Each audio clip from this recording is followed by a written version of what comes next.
దేవుని స్తోత్రం. మీ అందరికీ నా వందనాలు. దేవుడు గత ఆదివారం నుంచి ఆదివారం దేవుడు కాచికాపుని దేవుని స్తోత్రం చెప్తాం. హల్లెలూయా. ఇది నా వాక్యం మనం చూసుకున్నట్లయితే మొట్టమొదటిగా దేవుని మందిరానికి వచ్చిన ప్రతి ఒక్కరితో కూడా దేవుడు చెప్పే మొట్టమొదటి మాట ఏంటంటే, ఎవరైతే ఇది నాన్న కష్టంతో బాధతో దిగులుతో ఉండి దేవుడే నాకు సహాయం చేస్తాడు, దేవుడే నాకు మేలు చేస్తాడని చెప్పి ఎవరైతే నమ్మి దేవుని మందిరానికి వచ్చినారో వారందరితో కూడా మొట్టమొదటిగా దేవుడు చెప్పే మాట ఏంటంటే, దిగులు పడవద్దు, బాధపడవద్దు. దేని విషయంలో కూడా దేవుడు అనే మాట ఏంటంటే, మీరు ఎంతైతే దిగులుతున్నారో ఎంతైతే బాధ అవుతున్నారో ప్రతిదీ కూడా దేవునికి తెలిసింది కనుక ఆయన మీకోసం ఏవైతే మాటలు దాచుకున్నాడో అది విని గ్రహించి నా దేవుడు నా కోసమే మాట్లాడాడని చెప్పి ఎవరైతే నమ్మి దేవుని దగ్గర ప్రార్థన చేస్తారో వారిని దేవుడు బాగుగా దీవిస్తాడు. దేవుని స్తోత్రం కలిగిందాలి. ఎందుచేతనంటే ప్రతిదినము కూడా ఎవరి పని వారు చేసుకుంటారు. స్కూల్కి వెళ్ళి వారు స్కూల్కి వెళ్తారు, కాలేజ్కి వెళ్ళి వారు కాలేజ్కి వెళ్తారు, ఎవరి పని వారిది. కానీ అయినప్పుడు కూడా ఎవరి హృదయాల్లో ఏముందో దేవునికి తెలిసింది కనుక దేవుడు అనే మాట మొట్టమొదటిగా మందిరంకి వచ్చిన ప్రతి ఒక్కరితో కూడా దేవుడు చెప్పే మాట ఏంటంటే, నువ్వు ఎలా వచ్చున్నావో తిరిగి వెళ్ళేటప్పుడు అలా వెళ్ళదు. కానీ నీ జీవితంలో ఎంతైతే దుఃఖం ఉందో ఎంతైతే వేదన ఉందో అదంతా కూడా దేవుని దగ్గర పెట్టినప్పుడు దేవుడే నీకు ప్రతి నిమిషం కూడా సహాయం చేస్తాడని చెప్పి దేవుడు ఇది నాన్న చెప్తున్నాడు. మొదటిగా చూసినట్లయితే ఆదికాండము 37 అధ్యాయము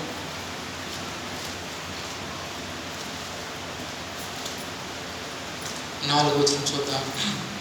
అతని సహోదరులు తమ తండ్రి అతన్ని తమ అందరికంటే ఎక్కువగా ప్రేమించటకు చూచినప్పుడు వారు అతని మీద పగబట్టి అతన్ని క్షేమ సమాచారం అడగలేకపోయారు. ప్రియమ దేవుని బిడ్డలారా, ఇది నా దేవుని వాక్యం చూసినట్లయితే దేవుడు యేసయ్య కోసం దేవుడు ఇది నాన్న వాక్యం బోధించబోతున్నాడు.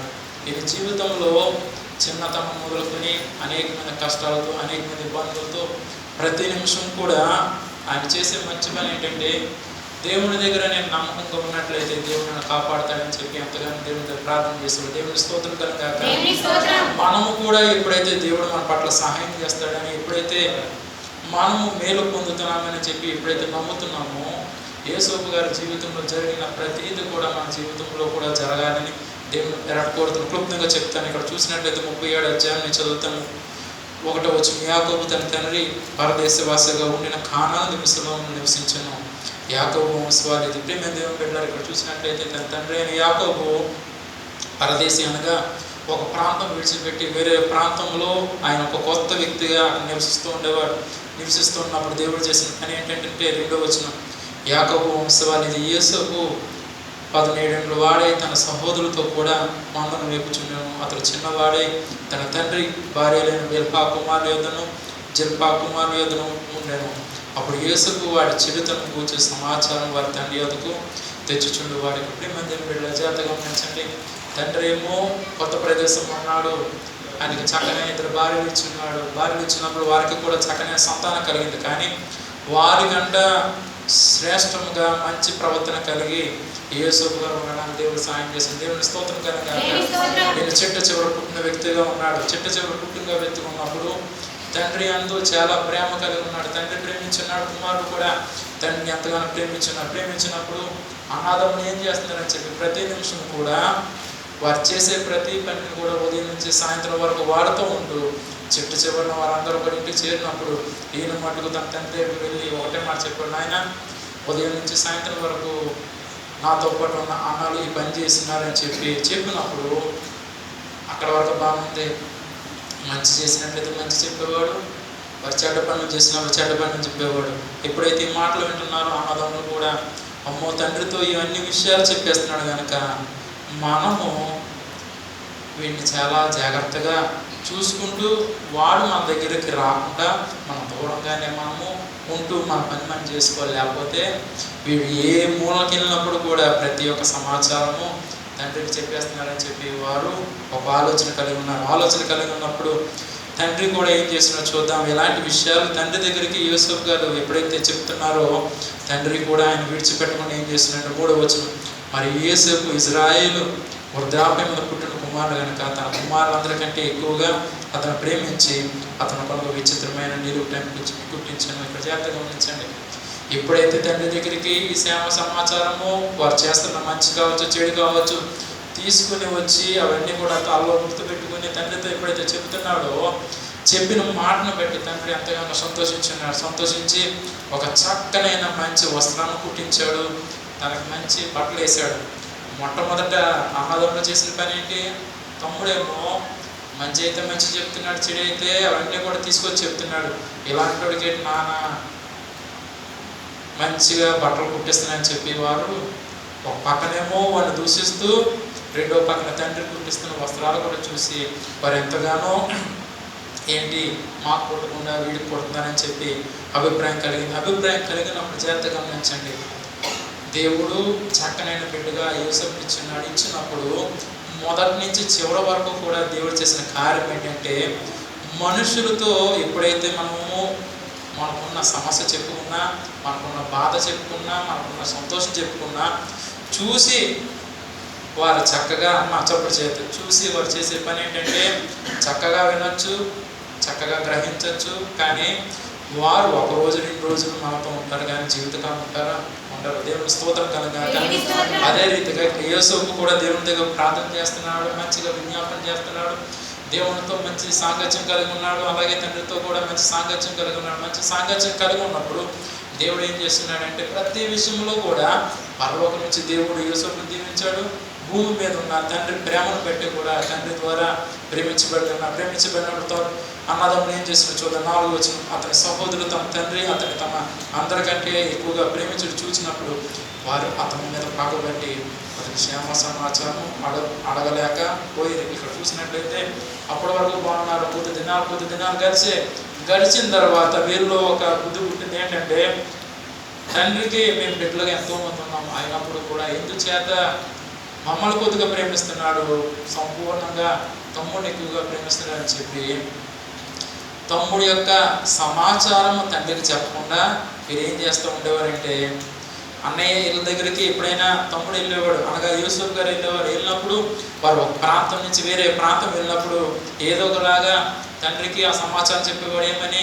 నాన్నవారు ఈ ప్రదేశం నుంచి ఈ ప్రదేశానికి వెళ్ళేవారని చెప్పారు. కానీ తమ్ముడు ఒక ప్రాంతం నుంచి ఎంతో దూరం వెళ్ళకపోయినప్పుడు కూడా ఆ ప్రాంతం వారు తెలిసినప్పుడు కూడా తండ్రిని బాధ పెట్టాలని చెప్పి వారు ఏం చేశారంటే వారు ఇప్పుడు కూడా తమ్ముడి యొక్క సమాచారము చెప్పకుండా తండ్రిని బాధ పెట్టడానికి చూసేవారు. అలా బాధ పెట్టడం చూసినప్పుడు దేవుడు ఏం చేశాడు చూద్దాం. 6వ వచనం 5వ వచనం. యోసేపు ఒక కలకని తన సహోదరులతో అది చెప్పగా వారు అతని మీద మరీ బాగా పెట్టారు. ఇక్కడ చెప్పి ఉన్నాడు కదా, దేవుడు మొదటగా చెప్పి ఉన్నాడు ఏమని? పరలోకమున్న దేవుడు యోసేపుని ప్రేమిస్తున్నాడు.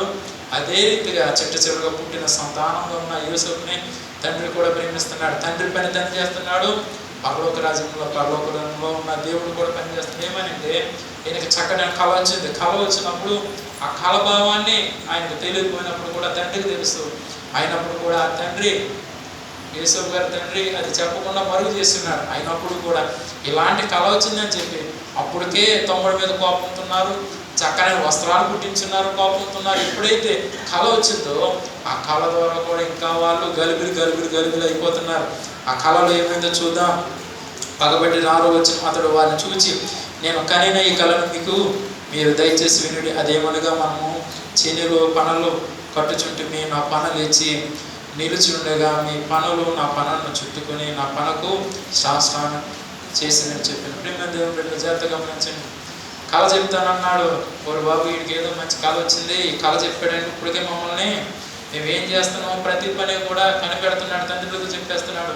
ఇప్పుడు వీడికి ఏదో కళ వచ్చింది అన్నాడు కాబట్టి మనం జాగ్రత్తగా విందాం, ఆ కళలో ఏం జరిగిందో విందామని చెప్పి తమ్ముడు చెప్తున్న మాటలు విన్నారు. ఏమంటే పొలంలో చక్కనైనా పంట పండింది. పంట పండినప్పుడు పంట పూర్తయిన తర్వాత దాన్ని ఎలాగైతే పనులు కడతారో ఆ పనులు కట్టిన తర్వాత మధ్యలో ఒక పని ఉంది. మిగతా పనులు అనగా ఎన్నైతే ఉన్నాయో, అనగా అన్నదమ్ములు ఎంతమంది అయితే ఉన్నారో అన్నీ అక్కడ పెట్టి ఉన్నాడు. కళలో దేవుడు చూపిస్తున్నాడు. అవన్నీ కూడా పనులు ఏమయ్యాయంటే కొద్ది సమయం అయిన తర్వాత మధ్యలో ఉన్న పనకి సాష్టాంగ నమస్కారం చేస్తున్నారు. దేవుడి స్తోత్రం కనుక దీనికి అర్థం ఏంటంటే రాబోయే దినాల్లో యేసుని దేవుడు ప్రేమించి ఒక ఉన్నతమైన స్థలం తీసుకుపోయినప్పుడు తమ్ముడేమో ఒక ఉన్నతమైన స్థానంలో ఉండగా వీరందరూ కూడా ఒక దినాన్న యేసుకి సాష్టాంగ నమస్కారం చేస్తారని చెప్పి దేవుడు కళ చూపించున్నారు. దేవుడు స్తోత్రం కనుక ఆ కళ చూపించినప్పుడు వీరు ఏం చేస్తున్నారు పని ఏమనగా అదేమనగా 7వ వచనం, అదేమనగా 8వ వచనం, అందుకు అతని సహోదరులు నీవు నిత్యముగా మమ్మల్ని నేలేదువా, మా మీద నువ్వు అధికారి అగుదువా అని అతనితో చెప్పి అతని కళను బట్టి అతని మాటను బట్టి అతని మీద మరింత పగబట్టిరి. వీరికి తెలియదు, వీరికి కూడా తెలుసు దేవుని యొక్క ప్రేమ ఏంటో, తల్లిదండ్రుల ప్రేమ ఏంటంటో, పరలోక రాజ్యంలో దేవుడు వారితో కూడా మాట్లాడదని తెలిసినప్పుడు కూడా వారి యొక్క స్వభావం వారు సరి చేసుకోకపోవడం ద్వారా యేసోపు చూపించిన కళ అన్నదమ్ములకు చూడకుండా అయిపోయింది. దేవుని స్తోత్రం కనుక ఎప్పుడైతే యేసోపు గారికి కళ వచ్చిందో వెంటనే మాట చెప్పినప్పుడు వీరు అంటున్న మాట ఏంటంటే, దేవుని భయముతో తండ్రి యొక్క భయముతో ఉన్న వారైతే అవును దేవుడు మాకు చూపిస్తున్నాడు కాబట్టి రేపు దినాన్ని ఈ రోజు వరకు మాకు తెలుసు, కొద్ది దినాల్లో ఏమవుతుందో మాకు తెలియదు కనుక దేవుడు ఎలా చూపించాడని చెప్పి మేము ఇంకా ఎక్కువగా ప్రార్థన చేస్తాం, దేవుడు మాకు కూడా అక్కడ ఎప్పుడు జరుగుతుందని చెప్పి వారు ఎదురు చూసే మనస్తత్వం లేదు. కానీ నువ్వు మమ్మల్ని ఎదుగుతావా, మేము మీ అందరి దగ్గరికి వచ్చి వారి దగ్గర సాష్టాంగ నమస్కారం చేస్తామని చెప్పి ఎగతాళి చేసి మరీ ఎక్కువగా ఆయన మీద కోపబడి ఉన్నారు. కోపబడినప్పుడు చూడండి 9వ వచనం, అతను ఇంకొక కలకని తన సహోదరుడు తెలియజేసి ఇదిగో నేను మరి ఒక కలకంటిని, అందులో సూర్య చంద్రులు 11 నక్షత్రం నాకు సాష్టాంగ పని అని చెప్పాను. అతడు తన తండ్రితో తన సహోదరులందరితో అది తెలియజెప్పినప్పుడు అతని తండ్రి అతనితో నీవు కనిన ఈ కళ ఏమిటి, నేను నీ తల్లి నీ సహోదరు నిత్యముగా వచ్చి నీకు సాష్టాంగం పడుదమా అని అతను గద్దించి జాగ్రత్తగా గమనించాడు. మొదట కళ వచ్చినప్పుడు తండ్రి విన్నాడు, దానికోసం ఏం మాట్లాడలేదు. రెండో కళ ఎప్పుడైతే వచ్చిందో తండ్రికి కొద్దిగా అర్థమైంది. ఏమని అర్థమైందంటే అన్నాదమ్ములు పగబట్టేస్తున్నది తండ్రికి తెలిసింది కనుక ఏదో విధంగా ఆ కళ తండ్రికి భావం తెలిసినప్పుడు కూడా వారి అనాథముల దగ్గర వీడికి ఇబ్బంది పడకుండా, అనగా యోసేపు గారు ఇబ్బంది పడకుండా తండ్రి అన్న మాట ఏంటంటే, అనాథములు నేను అమ్మ వచ్చి నీ కాళ్ళకు దండం పెడతామా, నువ్వు కొద్ది దినాలు పోయిన తర్వాత మా మీద పెద్దగా ఉంటావని చెప్పి అన్నట్టుగా తండ్రి గద్దించాడు. కానీ అక్కడ లోదైన అర్థము ప్రతి విషయం కూడా తండ్రికి తెలుసు. దేవుని స్తోత్రం కనుక అలా అనకపోతే మొదటి నుంచి కూడా ఎంతైతే తమ్ముడిని ఇబ్బంది పెడదామని కష్టం పెడదామని ఎంతైతే ఆలోచించారో ఆ కళ వచ్చినా ఏమంటే తండ్రికి తెలియకుండా వీరు ఏదైనా చేస్తారని చెప్పి తండ్రి భయపడి ఆ విషయంలో ఆయన ఏం చేస్తున్నాడంటే అన్నాదములతో కూడా కలిసినట్టుగా మాట్లాడినాడు. కానీ ప్రియమైన దేవుని బిడ్డల జాగ్రత్తగా గమనించండి, యోసేపుని దేవుడు ఎలాగైతే దీవించాడు మనమందరం కూడా దేవుడు దీవించిన సిద్ధంగా ఉన్నాడు. దేవుడి స్తోత్రం కనుక మనం అనుకోవచ్చు, తండ్రి ఆ కాలంలో నువ్వు వారితో మాట్లాడుతున్నావు, చక్కని దర్శనం ఇచ్చున్నావు, మాతో కూడా నువ్వు మాట్లాడతామని మేము నమ్ముతున్నాం. అయినప్పుడు కూడా ఆయన ఉన్నతమైన స్థానంలో ఒక ఉన్నతమైన స్థితిలో పెట్టినావు, మేము కూడా అలా ఉంటామా లేదని చెప్పి మీలో హృదయంలో రావచ్చు. కానీ పరలోక రాజ్యంలో దేవుడు చెప్పే మాట ఏంటంటే, ఎవరైతే నమ్మకగల దేవుని దగ్గర ప్రార్థన చేస్తారో వారు దేవుడు దీవిస్తారు. దేవుని స్తోత్రం కనుక నిన్న దినాన్ని కొంతమందితో ఫోన్లో మాట్లాడినారు, వారికి ఉన్న సమస్యలు చెప్పినారు. సమస్యలు చెప్పినప్పుడు నేను ఒకటే ప్రార్థన చేస్తున్నా. ప్రార్థన చేసినప్పుడు దేవుడు చెప్పిన మాట ఒకటే, ఎవరైతే నా దగ్గర నమ్మకగలిగి ఉంటారో, ఎవరైతే నా దగ్గర లోబడి ఉంటారో వారిని విడిచిపెట్టను, కానీ రాబోయే దినాల్లో వారిని ఉన్నతమైన స్థితిలో తీసుకుపోతున్నారు. దేవుని స్తోత్రం కనుక నేను మొట్టమొదటిగా వ్యక్తి పేరు నేను చెప్తున్నాను. సొలొమోను కోసము తన భార్య చెప్పింది, వాళ్ళ నుంచి కూడా సరిగ్గా డబ్బులు రావట్లేదు, పని అయితే చేస్తున్నాడు కానీ జీతం రావట్లేదు అని చెప్పి ఆమె నా దగ్గర ప్రార్థనలో పెట్టమని చెప్పినారు. ఇదేనా అన్న ఆ కుమారుడు ఆ కుమార్తె వచ్చిన్నారు కనుక దేవుడు ఇది నా చెప్తున్న మాట ఏంటంటే, రాత్రికాల సమయంలో దేవుడు చెప్పినాడు, ఎవరైతే నా నామంలో మొరపెడతారో, ఎవరైతే నా మాటకు లోపడతారో, ఎవరైతే నేను చెప్పే మార్గంలో ఎవరైతే నడుస్తారో, ఎన్ని కష్టాలు వచ్చినప్పుడు కూడా చేయి పట్టుకుని నేను నడిపించడానికి సిద్ధంగా ఉన్నాడు దేవుడు అని చెప్పినాడు. దేవుని స్తోత్రం కనుక ఏ మాట వింటున్నా, నీవు భార్య ప్రార్థన చేస్తుంది, నీలో కొద్ది ప్రార్థన లేదు, అయినప్పుడు కూడా దేవునికి సమయం ఇస్తున్నాడు. నీకు వచ్చినంతలో నువ్వు ప్రార్థన చేయడం మొదలుపెట్టు. ఎవరైతే అధికారి డబ్బులు ఇవ్వాలో ఆయనే నీకు పిలిచి ఇవ్వడానికి దేవుడు సహాయం చేయబోతున్నాడు. దేవుని స్తోత్రం కనుక ఇప్పటి వరకు కూడా నువ్వు అడిగి ఉన్నావు, యజమాని నేను కారు నడుపుతున్నాను కానీ నాకు సరైన జీతం రావట్లేదు, ఎంతో అప్పులు చేస్తున్నాను, బయట నుంచి టయానికి దొరుకుతున్నా కానీ మరలా తీర్చడానికి నేను ఎంతో ఇబ్బంది పడుతున్నానని చెప్పి నువ్వు అధికారితో చెప్పి ఉండొచ్చు. కానీ ఈ దినాన్ని పరిశుద్ధాత్మ దేవుడు చెప్పే మాట ఏంటంటే, కొద్ది దినాల్లో అధికారి నేను పిలిచి, బాబు నీకు ఎంతైతే కావాల్సిందో దానికంటే నేను రెట్టింపైన ధనం ఇవ్వడానికి నేను సిద్ధంగా ఉన్నాను, చెప్పడానికి దేవుడు సహాయం చేయబోతున్నారు. దేవుని స్తోత్రం కనుక దేవుని బిడ్డలారా, ఎందుచేత దేవుడు ఈ మాట పలుకుతున్నాడంటే ఎవరైతే దేవుని మాట లోబడతారో, ఎవరైతే దేవుని యొక్క మాటకు అంగీకరిస్తారో వారి దేవుడు కూడా ఎప్పుడు విడిచిపెట్టడు. కానీ భూమి మీద ఉన్న సేవకులతో దేవుడు ఈ దినా చెప్తున్న మాట ఏంటంటే, నేను కూడా సేవకుడినే. ఈ దినాన మందిరంలో వాక్యం బోధిస్తూ దేవుడు చెప్పే ప్రతి మాటను కూడా మీకు చెబుతూ ప్రతి నిమిషం కూడా మీరు దేవుని యొక్క అడుగుజాలలో నడవాలని ఎందుచేత చెప్తున్నానంటే,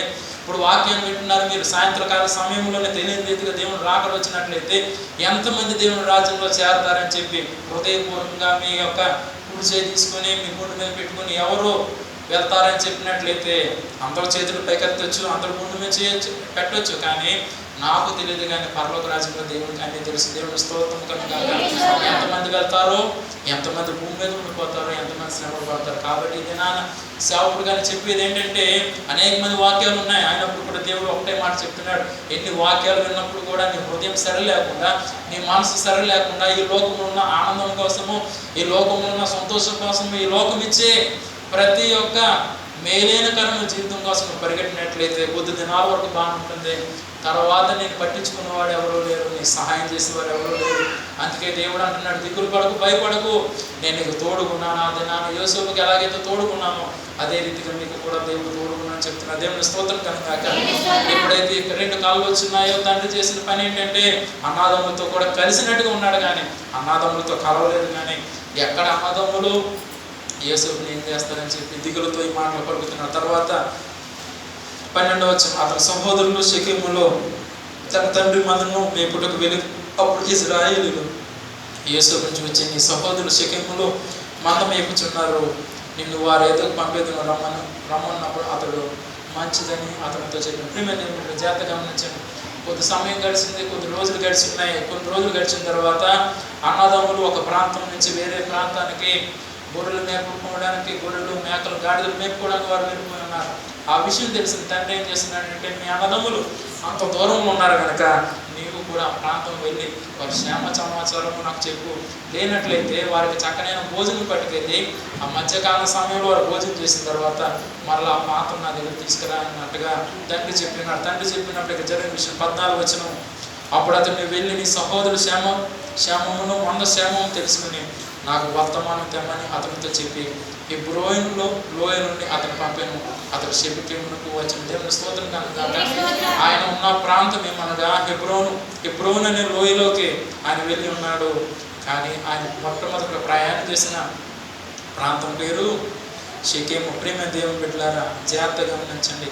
ఈ లోకంలో దేవుడు ఎవరి పక్షాన్ని ఏ మేలు చేయాలన్నా దానికి మొట్టమొదట అడుగు, మొట్టమొదటి పునాది రాయి ఎవరంటే మనం చేసే ప్రార్థన. దేవుని స్తోత్రం కనుక మనం ఎప్పుడైతే ప్రార్థన చేస్తామో, ఎప్పుడైతే విధేయులు కలిగి ఉంటామో, ఎప్పుడైతే లోబడి ఉంటామో, నీకు తెలియని రీతిగా దేవుని ఒక ఉన్నతమైన స్థితిలో తీసుకుపోతారు. దేవుని స్తోత్రం కనుక ఎందుచేతనంటే యోసేపు దేవుని దగ్గర నమ్మకంగా ఉన్నాడు, తండ్రి దగ్గర కూడా నమ్మకంగా ఉన్నాడు. అయినప్పుడు కూడా అన్నదమ్ములు చేస్తున్న పని ఏంటి, ఎప్పుడు దొరుకుతాడా, ఎప్పుడు ఈయన పట్టుకుందామో, ఎప్పుడు ఈయన ఏదో చేద్దామన్నట్టుగా ఎలాగైతే ఉన్నారో ఈ లోకంలో ఉన్న పద్ధతి కూడా అలాగే. మనం ఎప్పుడైతే పరలోక రాజ్యంలో ఉన్న దేవుని యొక్క మాట వింటూ లోబడుతున్న మనల్ని చూసి శత్రువు ఏం చేస్తూ ఉంటాడంటే, అన్నదమ్ముల మధ్యలో ఎలాగైతే చెడు యొక్క మనసు ఎలాగైతే పుట్టిందో మనల్ని చూసిన శత్రువు కూడా ఏదో రీతిగా మనల్ని ఈ లోకంలోకి లాగాల, ఈ లోకంలో ఉన్న ఊబిలో పడేసినట్లయితే మనం ఎలాగైనా అందులో తప్పించుకొని రావడానికి ఎంతో సమయం పడుతుంది. ఆ సమయంలో నేను సంతోషించవచ్చు కదా అని చెప్పి శత్రువు మనం చూసి ఎంతగానో ఆనందించవచ్చు. కానీ ఇదైనా దేవుడు అంటున్నాడు, శత్రువు అనేవాడు మీ దగ్గర రాకుండా ఉండాలంటే మొట్టమొదటి ప్రార్థన. రెండోది చూడండి, ఆటలాడేవాళ్ళు ఫుట్బాల్ కాలుతో ఎలాగైతే తొలుతారో అదే రీతిగా శత్రువు మనం చూసి భయపడేలాగా మనం ప్రార్థన చేస్తూ ఉండాలి. దేవుని స్తోత్రం కాదు. అలా కాకుండా ఏదో ప్రార్థన చేస్తున్నాం, ఏదో 2 మాటలు పలికి ఉన్నాం అయినట్లయితే మనలో ఉన్న శక్తిని బట్టి, మనలో ఉన్న ప్రార్థన బట్టి, మనలో ఉన్న భయము భక్తిని బట్టి దేవుడు ఏం చేస్తాడు, శత్రువు అనేవాడు మన దగ్గర రాకుండా తరిమి వేస్తాడు. దేవుని స్తోత్రం కనుక అలా కాకుండా ఏదో ప్రార్థన చేస్తున్నాం, ఏదో బాగా ఉన్నాం కదా అన్నట్లయితే ఒక దినాన దేవుడు అంటున్నాడు, ఏమవుతుంది తెలుసా, శత్రువు అనేవాడిని దగ్గరకు వచ్చినప్పుడు దాన్ని చూసి మనము శత్రువు మనం భయపడాలా, కానీ దాన్ని చూసి మనం భయపడుతున్నాం కనుక ఆ భయం పోవాలంటే మంచి పని. కొబ్బరి నూనె రాసుకున్న వాళ్ళు కొబ్బరి నూనె రాసుకుంటారు, మిగతా వాళ్ళు తిన్నంగా పరిగెట్టి మంచి మంచి కార్యాలు భూమిని చేస్తారు. నేను అది చెప్పను కానీ అందరికి తెలిసిన విషయం. దేవుని స్తోత్రం కనుక ఎందుచేత దేవుడు ఈ మాట పలుకుతున్నాడంటే, నువ్వు ఎప్పుడైతే నీలో ఉన్న ప్రార్థన శక్తి ఎప్పుడైతే తగ్గుతుందో అవన్నీ కూడా నీ చేతికి కావచ్చు, నీ నొసల మీద కావచ్చు, నీ హృదయం మీద కావచ్చు,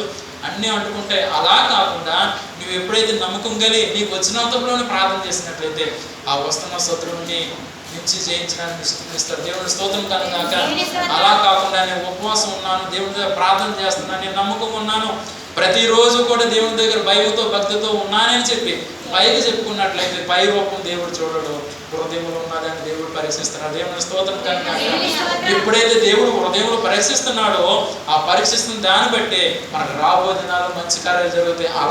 అదే రీతిగా శత్రువు అనేవాడు కూడా చూస్తాడు. ఏంటని పైకి బాగా ఉన్నారు, ఉపవాసం ఉంటున్నారు, ప్రార్థన బాగానే చేస్తున్నారు, కానీ లోపల మట్టుకు కొద్దో గొప్ప భయం ఉంది. కాబట్టి మనం ఒకసారి సరిజారం వచ్చినప్పుడు ఎలాగైతే వణుకుతారో ఒకసారి మనం కలిపేసి వద్దామని శత్రువు మన దగ్గర వచ్చినప్పుడు మన భక్తి కలిగి నమ్మకం కలిగి ఉన్నట్లయితే అది వచ్చినప్పుడు కూడా కాలుతో తనడానికి దేవుడు శక్తిని ఇస్తారు. దేవుని స్తోత్రం కనుక అలా కాదు, నేను బాగానే ఉన్నాను, నాకు ఏది వచ్చినా కూడా నేను ధైర్యంగా ఉంటాను అన్నట్టుగా ఉన్నట్లయితే అది వచ్చి ఒకసారి మనకు ఊపింది అనుకోండి, ఆ ఊపికి 10 రోజుల వరకు పైకి లాగా. దేవుని స్తోత్రం కనుక అప్పటి వరకు చేసిన ప్రార్థన ఎక్కడ పోతుందో తెలియదు, అప్పటి వరకు ఉపవాసాలు ఎక్కడ పోతుందో తెలియదు. ఎందుచేతంటే ఎన్ని ఉపవాసాలు చేసినా ఎంత ప్రార్థన చేసినప్పుడు కూడా ఆ ప్రార్థన పరలోక రాజ్యం చేరుకుందో లేదో ఒకసారి గమనించుకో. దేవుని స్తోత్రం కనుక అలా కాకుండా అమ్మ సౌండ్ వచ్చేది కలప.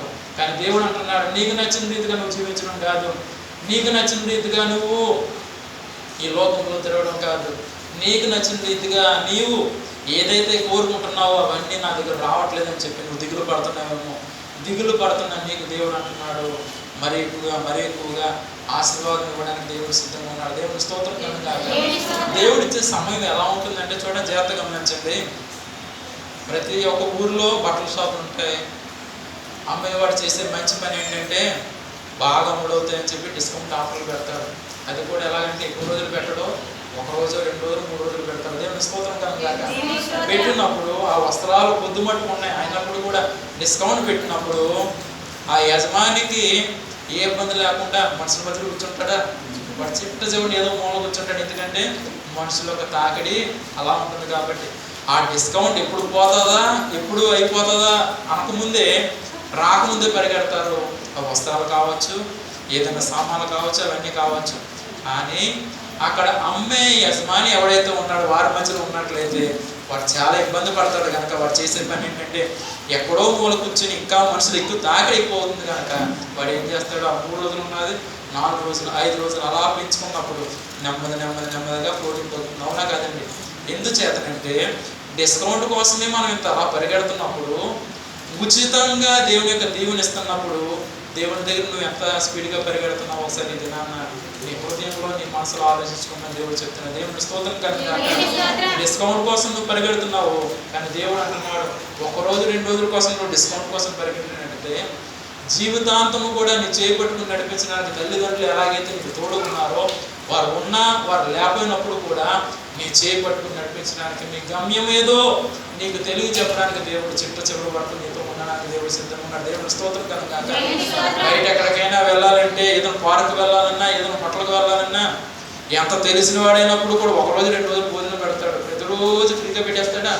పెట్టడు. ఎందుచేతనంటే దేవుడు చెప్పే మాట ఏంటంటే ఉచితంగా వస్తుంది అన్నప్పుడు ఎంత స్పీడ్గా పరిగెడుతున్నావో దేవుడి దగ్గర రావడానికి కూడా నువ్వు అంతే స్పీడ్గా పరిగెడతావు. దేవుడి స్తోత్రం కనుక వెలబెట్టి కొనుక్కొని కొద్ది నిమిషాలు ఆనందం కోసం నువ్వు పరిగెడుతున్నా నీకు దేవుడు అంటున్నాడు ఉచితంగా. దేవుడు ఎలా అనంటే దేవుడి దిన జ్ఞాపకం చేస్తున్నాడు. ప్రేమ దేవుడు పెట్టారా, తల్లిదండ్రులు ఉన్న మీతో దేవుడు చెప్తున్నాడు, మీరు ఎంతైతే భయంతో భక్తితో దేవుడి దగ్గర ప్రార్థన చేస్తున్నారో అదే ప్రార్థన మీ బిడ్డలకు నేర్పించిన వారు కూడా ప్రార్థన చేయడానికి మీరు కూడా కొద్ది సమయం ఉన్న దేవుడు పెట్టబోతున్నారు. దేవుని స్తోత్రం కనుక ఇది నాన్న దేవుడు పరలోకం నుంచి దేవుడు చెప్తున్న మాట ఏంటంటే తల్లిదండ్రుల కోసం దేవుడు చెప్తున్నాడు, మీకున్న వేదన బట్టి మీకున్న బాధను బట్టి బిడ్డలకి చక్కనైన వివాహాలు చేయాలని చెప్పి తల్లిదండ్రులుగా మీరు ఎంతైతే ఆశపడుతున్నారో ప్రతి దాన్ని కూడా నెరవేర్చడానికి సిద్ధంగా ఉన్నాడు. కానీ దినాన పరిశుద్ధాత్మ దేవుడు, నేను ఒక వాక్యం చెప్తున్నాను కానీ వేరే పక్క నుంచి పరిశుద్ధాత్మ దేవుడు చెప్పే మాట ఏంటంటే ఏదో వివాహం చేస్తున్నాం ఆ పని అయిపోయిందని కాదు, కానీ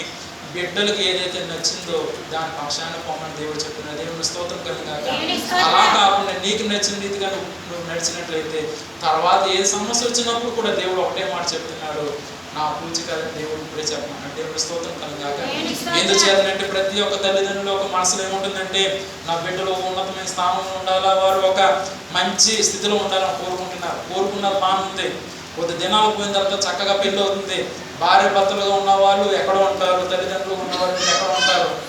వారికి సఖ్యత లేనప్పుడు మీరు వెళ్ళి ఎంత లాగపెట్టి పక్క లాగుకొచ్చి అమ్మా చక్కగా ఉండండి అంటే ఎంత గోల చేసినప్పుడు కూడా ఆ గోల మీరు తీర్చగలరా? ఎందుకు తీర్చగలేరంటే మొట్టమొదటి వారికి నచ్చిందో లేదో మనం అడిగి మనం ముందుకు పోవాలి, కానీ మనకేదో నచ్చింది కదా అని చెప్పి ముందుకు పోయినట్లయితే ఒక దినం రాబోతుంది. వారు పడిన కష్టం దైవ సేవకుడి దగ్గరికి వచ్చినప్పుడు దేవుడు అంటున్నాడు, ఇది నా పరిశుద్ధాత్మ దేవుడు జ్ఞాపకం చేస్తున్న మాట ఏంటంటే, సౌలు ఎప్పుడైతే దేవుని యొక్క మాట వినకపోవడం ద్వారా వాడుకున్న స్థితిని పోగొట్టుకుని దావీదు గారికి యొక్క రాజ్యం యొక్క సింహాసనం ఎలాగైతే వచ్చిందో ఆ దినాన సౌలు కోసం దేవుడు చెప్పినప్పుడు సమయంలో ఒకటే ప్రార్థన చేస్తాను, ఆయన నేను ఎంతగానో అభిషేకించున్నాను రాజునైనా సౌలుని మొట్టమొదటిగా అయినప్పుడు కూడా ఆయన చేసిన తప్పును క్షమించమని ఆయన అడిగినప్పుడు ఒకటే మాట అన్నాడు దేవుడు, నువ్వు ఎంత మొరపెట్టినప్పుడు కూడా నేను ఆ మొర అలాగించిన, ఎందుకంటే నేను ఇచ్చిన సమయాన్ని వారు వృధా చేస్తున్నాడు, వారికి నచ్చిన రీతిగా వాడు జీవించున్నాడు అన్నాడు. ఇది నా తల్లిదండ్రులుగా ప్రతి ఒక్కరితో కూడా దేవుడు చెప్పే మాట ఏంటంటే, నీకున్న సమయాన్ని బట్టి నువ్వు ఎంతైతే ప్రార్థన చేస్తావో నీ బిడ్డలతో కూడా అదే ప్రార్థన చేయించండి. రెండోదిగా వారికి ఏదైతే ఇష్టకరం ఉందో అది నీకు ఇష్టం లేకపోయినప్పుడు కూడా ప్రార్థన చేసి అది దేవునికి ఇష్టము కాదని మొదటి మనం అడగాలి. దేవుని స్తోత్రం కాదు కాక. అలా కాకుండా దేవుని మాటను పక్కన పెట్టి బిడ్డల మాటను పక్కన పెట్టి మీకేదో దొరికింది కదా అని చెప్పేసి మీరు ముందుకు పోయినట్లయితే ఒక దినం రాబోతుంది. ఆ దినాన్న పడే బాధను దేవుడు అంటున్నాడు, ఈ దినాన్నే దేవుడు చెప్తున్నాడు, అప్పుడు వచ్చి నన్ను ఏమైనా అడిగినట్లయితే నేను సమాధానం చెప్పని పరలోకరాజు దేవుడు చెప్తున్నాడు. దేవుని స్తోత్రం కనుక.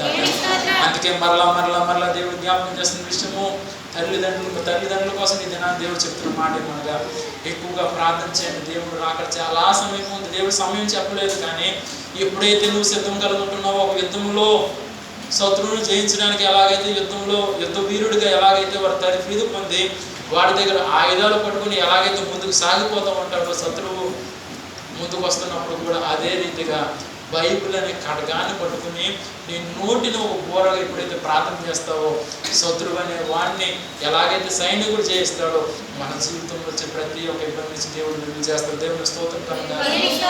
మళ్ళా దేవుడు చెప్పే మాట ఏంటంటే, ఏదో వస్తున్నాం ఏదో వెళ్ళిపోతున్నాం, బాగానే ఉంది కదా నా జీవితము, నన్ను ఎవరు కూడా అవ్వట్లేదు కదా, నేను ఎలా జీవించినా పర్లేదు, నేను చక్కగా తింటున్నాను, చక్కగా పడుకుంటున్నాను, చక్కగా పనికిపోతున్నాను, ఎవరు కూడా నా పక్షాన్ని ఎవరు కూడా మాట్లాడలేదు కదా అనుకోవచ్చు. కానీ ఇదే నా పరిశుద్ధాత్మ దేవుడు చెప్తున్నాడు, ఉదయం రాబోతుంది. ఆ దినాన ఆయన మనం అడిగినప్పుడు ఎవరైనా సమాధానం చెప్పడానికి సిద్ధంగా ఉన్నట్లయితే మీకు నచ్చిన రీతిగా మీరు జీవించవచ్చు. దేవుని స్తోత్రం కనుక. అలా కాకుండా ఆయన రాకడ సమయం రాకముందుగానే ఆయన మనతో మాట్లాడుతున్నాడు కనుక ఇప్పటికైనా మన జీవితం మనం సరి చేసుకున్నాం. ఈ యోసేపు దేవుడి దగ్గర ప్రార్థన చేసినప్పుడు దేవుడు ఆయన దీవించిన ఆశీర్వదించిన ఇంకా చాలా మంది వచ్చేవారు నేను కంప్లీట్ చేస్తాను. కానీ దేవుడు అంటున్నాడు, మొట్టమొదటిగా దేవుడు ఎందుకు యోసేపును ప్రేమించున్నాడంటే తన తండ్రి చేసిన ప్రార్థన విన్నాడు, అదే దీవెన ఆశీర్వాదం యోసేపు దగ్గర కూడా వచ్చింది. దేవుని స్తోత్రం కనుక. ఎందుచేత ఈ మాట దేవుడు పలుకుతుందంటే, తల్లిదండ్రులుగా మీరు ఎప్పుడైతే ప్రార్థన చేస్తారో ఆ దీవెన ఆశీర్వాదం మీతో ఆగిపోదు, కానీ మీ బిడ్డలు చూడడానికి దేవుడు సాయం చేస్తారు. దేవుని స్తోత్రం కనుక. ఈ వాక్యం నుంచి ముందు దేవుడు పరలోక రాజ్యం నుంచి దేవుడు చెప్పే మాట ఏంటంటే, నా బిడ్డలు ఎంతో దిగులుతో వచ్చినారు, ఎంతో బాధతో వచ్చినారు, ఎవరికి ఉన్న బాధ నాకు తెలియదు, కానీ పరలోక రాజ్యం దేవుడు చెప్తున్న మాట ఏంటంటే, వచ్చిన నీవు కొద్ది దినాల్లో ఏదైతే నువ్వు కోల్పోయి ఉన్నావో ప్రతిదీ కూడా దేవుడు ఎవరైనా సిద్ధంగా ఉన్నాను దేవుడు చెప్తున్నాడు. దేవుని స్తోత్రం కనుక. అది పని విషయంలో కావచ్చు, ఈఎంఐ విషయం కావచ్చు, ఏది మీ హృదయంలో ఉన్నాయో అవన్నీ కూడా తీర్చడానికి దేవుడు సిద్ధంగా ఉన్నాడు. కానీ దినాన నేను సంతోషంగా చెప్పడానికి కారణంగా ఒక మంచి విషయం ఏంటంటే, దేవుడు చెప్పిన మాట ఎంతగానో ప్రతి విషయం కూడా చెబుతున్నాడు, నెరవేర్చుకుంటాడు. ఇది నాన్న సంతోషంగా దేవుడు చెప్పిన మాట ఏంటంటే, కొద్ది దినాలకు పెద్దగా తేజ కోసం దేవుడు చెప్పి ఉన్నాడు, బలహీనత వస్తుంది, అయినప్పుడు కూడా నేను పుడతాను. వయసు చూసినట్లయితే 3-4 నెలలు పడుతుంది అన్నాడు, కానీ దేవుడు చెప్తున్నాడు 4 వారాల్లోనే నేను దాన్ని తగ్గిస్తా అన్నాడు. ఇది నాన్న హైదరాబాద్ వెళ్ళాలని దేవుడు సాయం చేసిన దేవుడు స్తోత్రం కనుక. తన పని మొదట ఎలాగైతే తన పనిలో జాయిన్ అయ్యి ఉన్నాడు. అలాగే నాన్న పనిలో జాయిన్ అయ్యాను సాయం చేస్తున్నాడు, ఎంతగానో ఉండి ఉన్నాడు. ఇక్కడ చూసినట్లయితే సేవకుడు చేసిన ప్రార్థనతో పాటు ఆ తల్లిని చూడలేదు, కానీ తనకున్న బాధ వేదన దేవుడు నాకు ఇది నాకు చూపిస్తున్నాడు. ఏంటంటే ఖరీదు కోసం కూడా తన తల్లి చూడలేదు, కానీ చక్కగా పెంచుకున్నాను, ఒక స్థాయిలోకి వస్తున్నప్పుడు ఎలాంటి బలహీనత వచ్చిందని చెప్పి ఆమె యొక్క కన్నీరు దేవుడు చూస్తున్నాడు. ఈ దినాన తన కుమారుడు సంతోషంగా ఆనందముగా ఉండడానికి దేవుడు సాయం చేస్తున్నాడు. తన ముఖంలో కూడా దేవుడు సంతోషించిన దేవుని స్తోత్రం కలుగుతాడు. ఎందుచేతనంటే ఎంతో ఖరీదు చెప్పినారు వైద్యులు, ఆ ఖరీదు పెట్టడానికి కూడా చూసింది, కానీ వారు చెప్పిన మాట ఏంటంటే 100% కాదు, 70% మేము ఇస్తాము, మిగతా పరిస్థితి మీరు చూసుకోవాలన్నాడు. అయినప్పుడు కూడా దేవుని దగ్గర ప్రార్థన చేస్తున్నాం. చక్కనైన వైద్యుల దగ్గరికి వెళ్ళి ఉన్నారు. దేవుడు చెప్పిన మాట ఏంటంటే ఒక మంచి వైద్యుడితోనే మాట్లాడతాను, ఆ వైద్యుడితో నేను ఆపరేషన్ చేస్తాను. అలాగే అదే నాన్న ఎంతోమంది జూనియర్ డాక్టర్లు వచ్చి ఆపరేషన్ చేస్తున్నారు, కానీ కుమారుడు దగ్గరికి వచ్చినప్పుడు పెద్ద డాక్టర్ గారు వచ్చి ఆపరేషన్ చేస్తున్నారు. ఈ దినాన్న ఒకటే నేను చెప్తున్నాను, ఆ దినాన్న చక్కగా ఆపరేషన్ జరిగింది. ఏదైతే గాయమైందో ఆ గాయం మానింది. సంతోషంగా తన పని వెళ్ళిపోవడం దేవుడు సాయం చేస్తున్నాడు. ఇది నాన్న ఎందుచేత దేవుడి మాట జ్ఞాపకం చేస్తున్నాడు. ప్రతి ఒక్కరు కూడా ప్రార్థన విన్నా దేవుడు ఎవరిని కూడా విడిచిపెట్టాడు. దేవుడు స్తోత్రం కనుక వారి కోసం చెప్తున్నారు, పక్క వారి కోసం చెప్తున్నారు, ఇంకో వారి కోసం చెప్తున్నారు, మా కోసం చెప్పట్లేదు అని అనుకోవచ్చు. కానీ దేవుడు ఈ దినాన్ని అంటున్నాడు ఒకటే మాట, రాబోయే దినాలు మీ అందరి జీవితంలో అదే జరగాలనుకుంటున్నాను. దేవుని స్తోత్రం కనుక మీరు నాతో చెప్పకపోయినా పర్లేదు, కానీ కళ్ళు మూసిన ప్రార్థన చేసినట్లయితే ఒక టీవీ ముందు కూర్చున్నప్పుడు ఎలాగైతే కనబడుతుందో నేను ప్రార్థన చేసినట్లయితే ప్రతి ఒక్క వ్యక్తి కోసం కూడా దేవుడు చూపించబోతాడు. ఇది నాన్న సేవకుడుగా నేను చెప్పేది ఏంటంటే జక్కడేకి బాగాలేదని దేవుడు చెప్పినాడు. అలాగే ఉదయకాల సమయంలో ఫోన్ చేసి మాట్లాడినప్పుడు ఆయన మందిరానికి వస్తానన్నాడు. నేను చెప్పాను, బాబు నువ్వు ఎంతో నీరసంగా అయినప్పుడు కూడా దేవుని మందిరం ద్వారా దేవుడిని ముడతాడు, అందరి కోసం అందరి దగ్గర మీకోసం చెప్పి అందరి కోసం ప్రార్థన చేస్తామన్నాడు. కానీ ఆయన మన బలహీనతలు రాలేదు. సేవకుడుగానే ప్రార్థన చేస్తుంది. మీరు కూడా వ్యక్తిగత ప్రార్థనలో ఆయన మన నీరసం తొందరగా తగ్గాల, దేవుడు ఇచ్చే ప్రతి ఆశీర్వాదం మా కుటుంబం పొందాలని ప్రార్థన చేస్తుంది. దేవుని స్తోత్రం కనుక ఈ వాక్యం గురించి ముందు దేవుడు చెప్పే మరలా జ్ఞాపకం చేస్తుంది ఏంటంటే ఈ భూమి మీద ఉన్నంత కాలము కూడా సంతోషం ఉంటుంది, శ్రమ ఉంటుంది. కానీ దేవుడు అంటున్నాడు, ఆ శ్రమ నుంచి విడిపించడానికి నేను సిద్ధంగా ఉన్నాను, నా చేయి పట్టుకోవడానికి నువ్వు సిద్ధంగా ఉన్నావు లేదని దేవుడు అడుగుతున్నాడు. దేవుని స్తోత్రం కనుక పక్కవాడి చేయ పొరుగువాడి చేయి పట్టుకోవడం కాదు, ఆయన చేయి పట్టుకొని ముందుకు సాగిపోతాం. దేవుడు జీవించిన కాక.